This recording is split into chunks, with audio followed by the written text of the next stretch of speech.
Dan ternyata tuh merah sebelah mata gue, guys. Aduh, masih Neni Grande.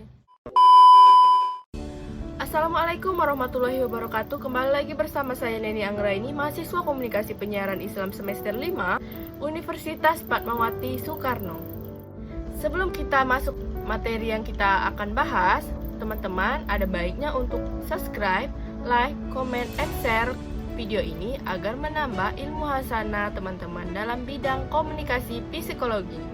Nah, kali ini saya akan membahas tentang atraksi interpersonal. Sebelum kita mengetahui lebih dalam apa sih atraksi interpersonal, kita harus mengetahui definisi atraksi interpersonal.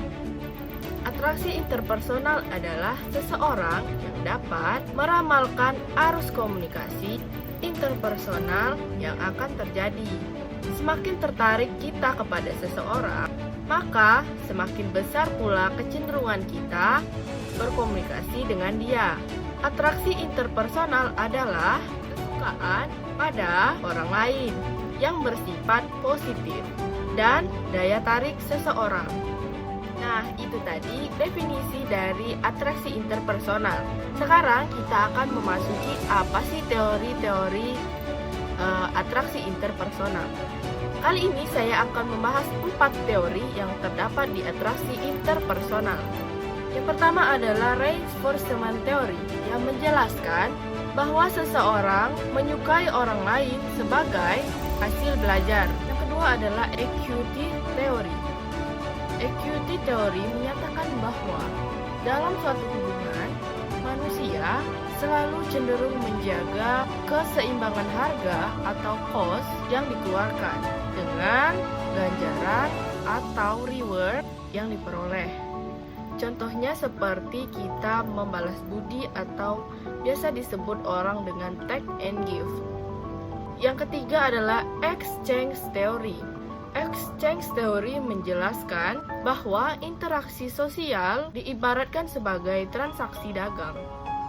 Contohnya seperti kita memiliki hubungan kepada seseorang yang pintar matematika.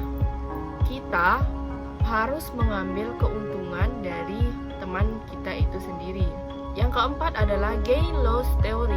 Gain-loss theory menyatakan bahwa orang lain cenderung lebih menyukai orang-orang yang menguntungkan daripada orang-orang yang merugikan kita.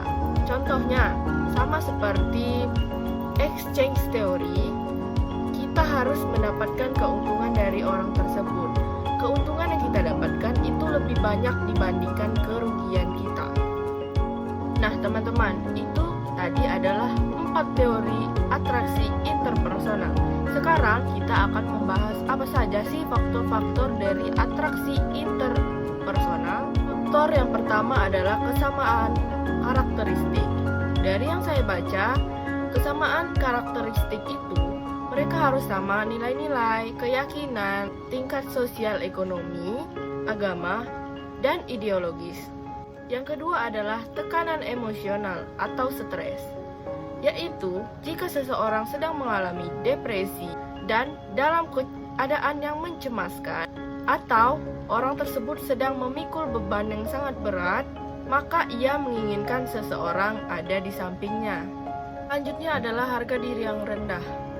Menurut Richter dalam Jalaluddin Rahmat tahun 2011, bila harga diri seseorang direndahkan, hasrat afiliasi atau bergabung dengan orang lain itu semakin kuat. Ia akan semakin responsif menerima kasih sayang orang lain.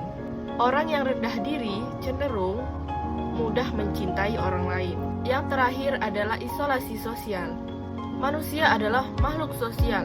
Manusia mungkin tahan dengan isolasi yang sebentar, tapi manusia tidak tahan dengan isolasi sosial yang berjangka panjang. Isolasi sosial merupakan pengalaman yang tidak mengenakan.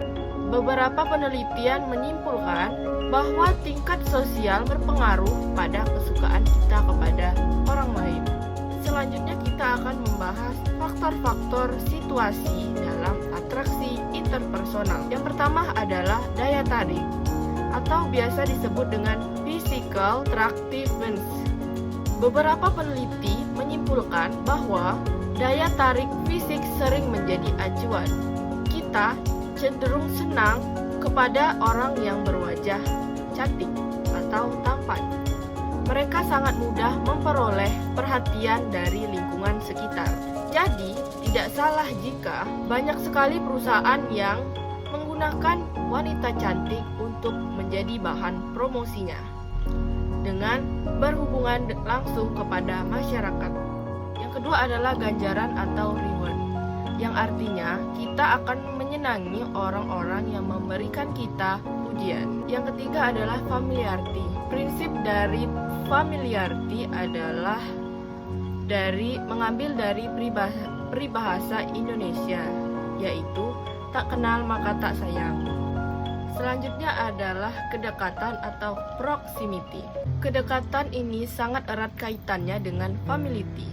Orang cenderung menyenangi mereka yang tinggal di dekat rumah mereka, seperti tetangga.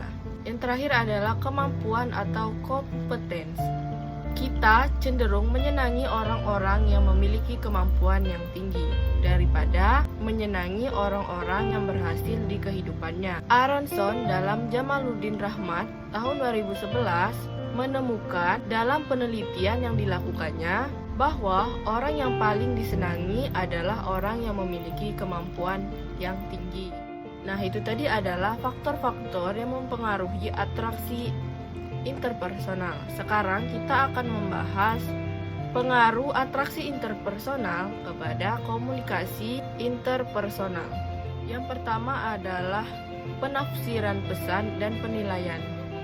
Adalah pendapat dan penilaian kita tentang orang lain tidak semata-mata berdasarkan pertimbangan rasional. Kita juga makhluk emosional. Oleh karena itu, ketika kita menyenangi seseorang, kita juga melihat segala hal yang berkaitan dengan dia secara positif. Sebaliknya, jika kita membencinya, kita cenderung melihat karakteristik secara negatif. Yang kedua adalah efektivitas komunikasi. Komunikasi interpersonal dinyatakan efektif apabila pertemuan komunikasi merupakan hal yang menyenangkan bagi komunikan. Bila kita berkumpul di suatu kelompok dengan memiliki kesamaan, maka kita akan menyenangi mereka. Begitu juga sebaliknya. Menurut Wolosin, dalam Jamaluddin Rahmat tahun 2011, komunikasi akan lebih efektif apabila komunikan saling menyukai. Nah, itu saja atraksi interpersonal dari saya. Saya Neni Anggraini pamit undur diri. Wassalamualaikum warahmatullahi wabarakatuh.